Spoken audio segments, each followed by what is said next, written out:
2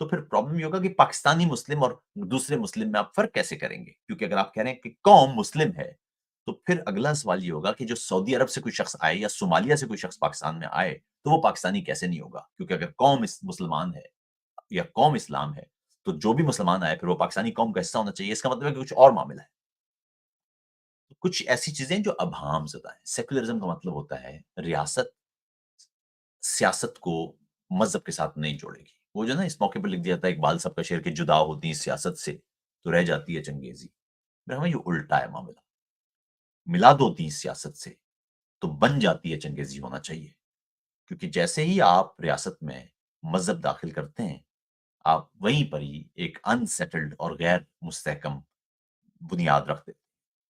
ایک اور چیز جو مجھے ان دنوں دیکھنے کو ملی وہ جو اچھرا والا واقعہ وہ تو آپ کے سامنے ایک اظہاریہ ہے. ایسے واقعات ہو چکے ہیں. سری لنکا والا جو مینیجر تھا اس کو بھی اسی طرح مارا گیا. مشال کو اسی طرح مارا گیا. کسی بھی کوئی بھی شخص اٹھ کے وہ توہین مذہب کا نعرہ لگاتا ہے اور کسی بھی شخص کو قتل کر دیتا ہے. اب اگلا سوال یہ ہونا چاہیے ہم سب کی نظر میں کوئی شخص توہین اب مثال کے طور پر آپ دیکھیے کہ وہ جو خاتون تھیں اگر واقعی آیتیں ہوتی ان کی قمیض پر تو کیا پھر ان کے خلاف یہ کاروائی جائز ہو جاتی؟ ابھی تو حلوہ حلوہ لکھا ہوا تھا تو ہجوم نے ان کو گھیر لیا تھا. اگر پولیس وہاں نہ آتی تو ماری جا سکتی تھی وہ خاتون.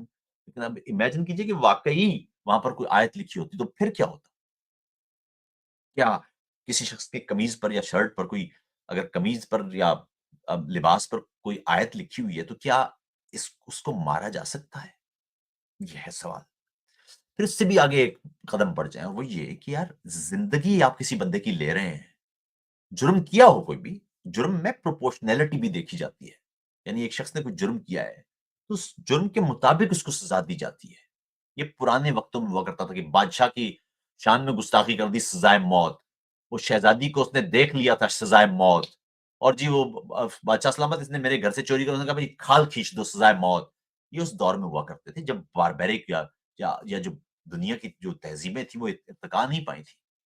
پھر انسان نے اس بیچ میں سیکھا کہ یار جو بھی جرم ہوتا ہے اس جرم کے مطابق اس کو سزا دی جاتی ہے. یہ نہیں ہو سکتا کہ میں آپ کی ماچس چراؤں اور آپ کہیں جی اس کا ہاتھ کاٹ دو. کیوں بھائی ماچس پہ کیسے ہاتھ کاٹ دیا آپ نے؟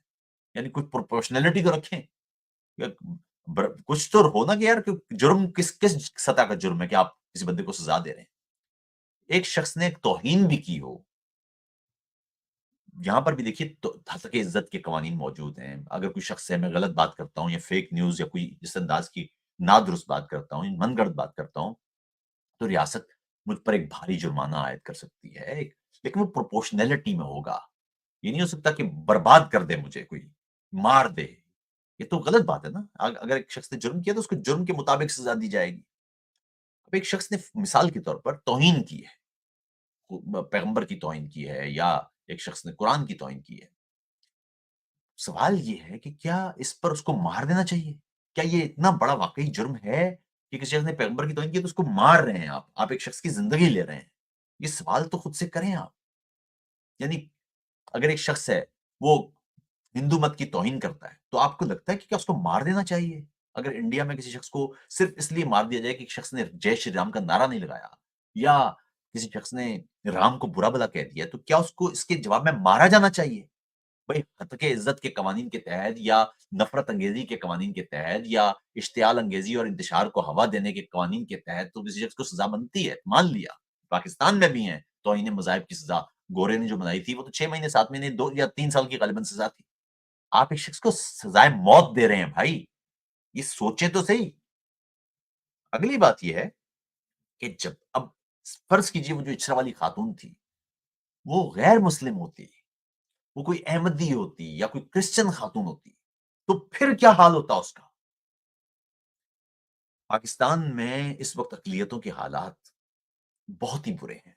آپ سندھ میں ہندو خواتین دیکھیں یا پنجاب میں مسیحیوں کی حالت دیکھیں یا کے پی کے میں سکھوں اور دیگر کی حالت دیکھیں آپ کے رونگٹے کھڑے ہو جائیں گے. اور اس سے زیادہ بدبختی دیکھیے آپ وہ یہ ہے کہ آپ خواتین کے حقوق کے لیے بات کریں گے تو آدمی آ جائے گا کہ جی سر کیا بات کر رہے ہیں جیسے حقوق ہمارے یہاں ہیں وہاں تو کسی کے ہو ہی نہیں سکتے. بھائی یہ خاتون کیوں نہیں بول رہی ہے؟ یہ بات تم کیوں بول رہے ہو؟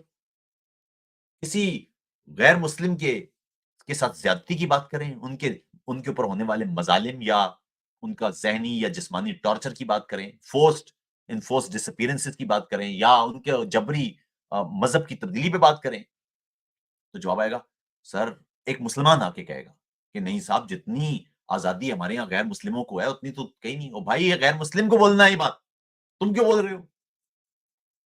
یاد رکھیے گا، کسی ملک میں اگر آپ نے گیج کرنا ہو نا کہ حالات کیا ہیں، تو آپ دیکھیں گے کہ جب بھی آپ کسی کمزور طبقے پر بات کریں گے تو طاقتور طبقے والا شخص آ کے بتائے گا کہ نہیں جی کمزور تو نہیں ہے وہ. یعنی آپ امیجن کریں بالکل اس طرح کہ میں کہوں یار کہ اس علاقے میں یہ جو مزارع ہے، یہ جو مزدور ہے، کسان ہے، کھیت پہ کام کرنے والا، اس کے ساتھ زیادتی ہو رہی ہے اور چودھری آ کے کہے کہ نہیں بھائی جو حقوق میں نے دیے ہیں وہ تو کوئی دے نہیں سکتا. تم کون ہو کہنے والے یار؟ یہ تو اگر اس کے حقوق دستیاب ہیں تو اس کو کہنا چاہیے. میں جرمنی میں رہتا ہوں اگر، اور میں یہاں پر کہوں کہ جی مسلمانوں کے ساتھ جو زیادتی ہو رہی ہے، اور اتنے وقت کرسچن آ کے مجھے بتائے یا جرمن آ کے مجھے بتائے لوکل کہ نہیں بھائی مسلمانوں کو تو جتنے حقوق ہیں وہ کہیں اور نہیں ہے. بھائی یہ میں نے کہنی ہے یہ بات، یہ جرمن نے آ کے نہیں بتانی. اگر اسلامو فوبیا ہے تو میں بتاؤں گا نا کہ اسلامو فوبیا ہے کہ نہیں ہے. ایک جرمن کیسے بتا سکے گا؟